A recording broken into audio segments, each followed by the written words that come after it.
Halo semuanya, di sini kami dari kelompok 3 ingin menjelaskan tentang pembuatan ganjil genap di program Scratch dengan sistem modulus.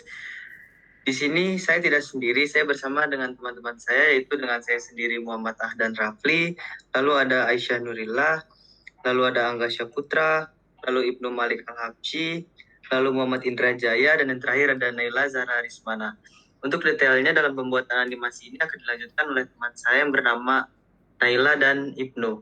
Silakan untuk Naila dan Ibnu dilanjutkan. Oke, terima kasih Aden sebelumnya. Lalu tahap pertama kita dalam membuat animasi kita adalah ke bagian event. Di event ini kita akan drag blok yang when green flag is click. Kira-kira buat apa sih untuk blok ini? Oh, kalau ini tuh untuk cara untuk sebagai permulaan program aja biar programnya itu jalan. Kalau kita nggak pakai ini tuh programnya nanti nggak jalan gitu. Nah, gitu teman-teman. Lalu selanjutnya setelah blok ini tuh apa sih? Kita ke bagian variables. Jadi nanti di variables ini kita bagian set my variable to null itu kita sebentar. Sebelum set my variable sebenarnya kita harus make variable dulu. Pertama kita make variable dulu. Untuk make variable pertama kita bisa tulis number. Oke. Lalu untuk yang kedua kita buat lagi nih variabelnya yaitu variabel repeat. Kita ketik repeat.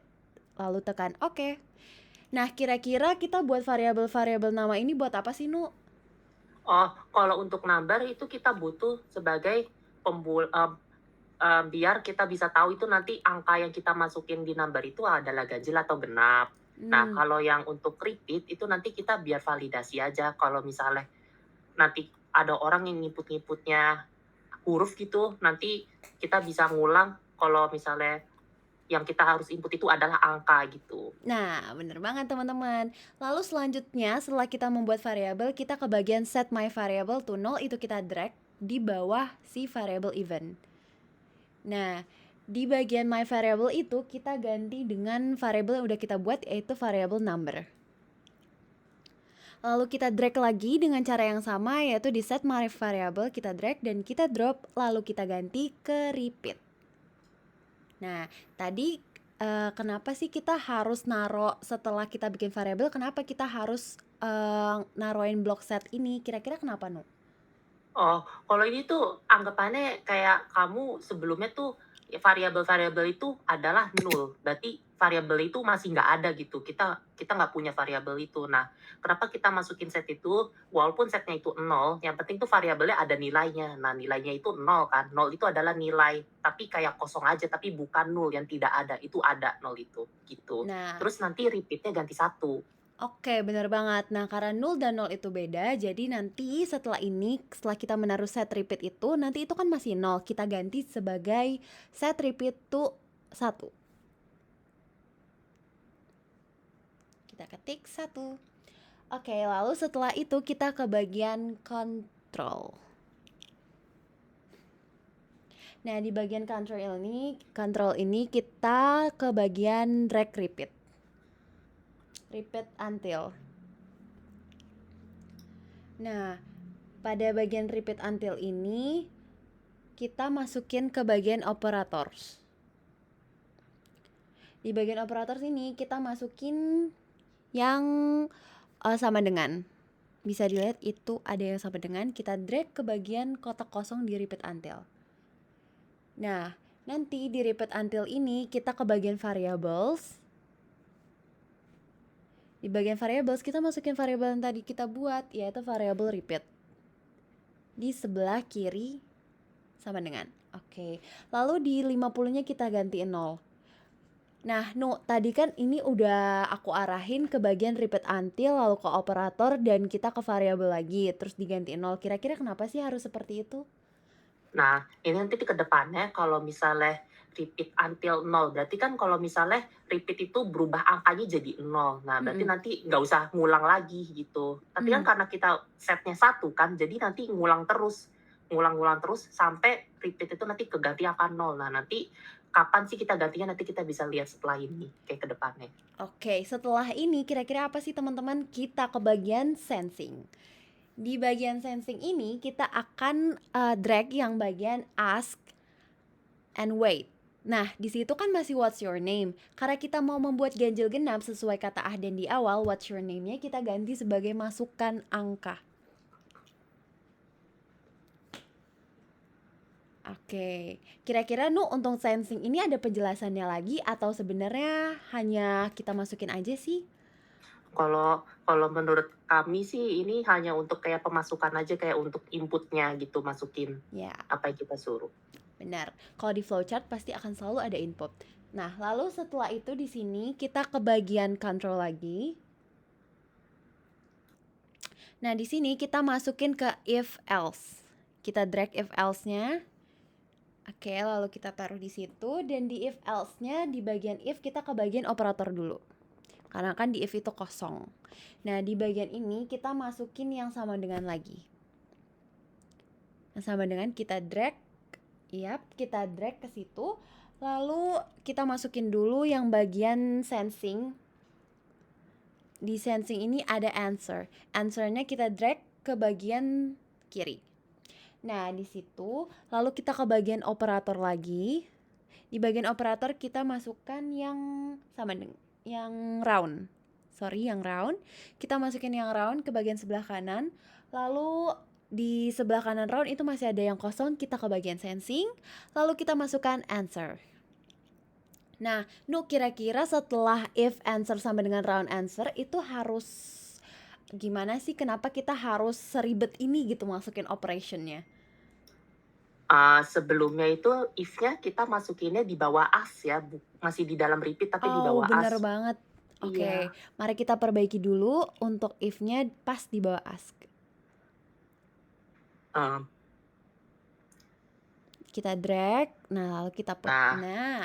Iya. Nah, untuk penjelasan answer sama dengan round answer ini hanya untuk sebagai validasi kalau yang kita input nanti tuh angka. Kalau misalnya huruf kan nanti dibuletin jadi error kan, nggak jelas kan. Iya, Nah, nanti itu bener masuknya ke banget. else gitu.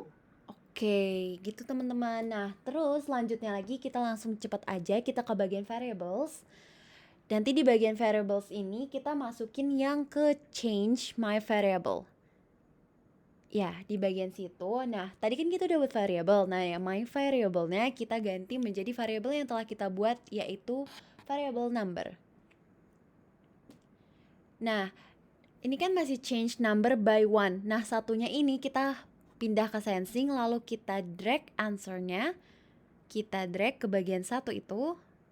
Oke. Kira-kira kenapa harus ada change sih setelah if-nya? Karena nanti kan kita di sini mengambil untuk penilaian ganjil atau genap kan. Nah, number-nya ini adalah nanti kita yang buat memproses apakah nilai itu ganjil dan genap. Pertamanya itu kan value-nya kan 0 kan tadi kita di set kan. Nah, kita pengennya tuh yang kita input nanti sebagai nilai dari value-nya. Jadi kita ngambil dari hasil inputan kita, masukin nilai itu ke number gitu. Oke, terima kasih Ibnu. Lalu kita lanjut lagi nih teman-teman ke bagian control. Kita masukin lagi if lagi. Jadi sudah ada if, kita masukin if lagi karena kita perlu. Nah, kita masukin if else. Di if else di bawah change. Lalu di if itu kan masih kosong. Kita ke bagian operators. Di bagian operators kita masukin yang modulus. Sesuai kata Ahden kan kita mau membuat modulus. Kita drag modulusnya. Kita drag modulus yang di atas round, kita drag ke bagian if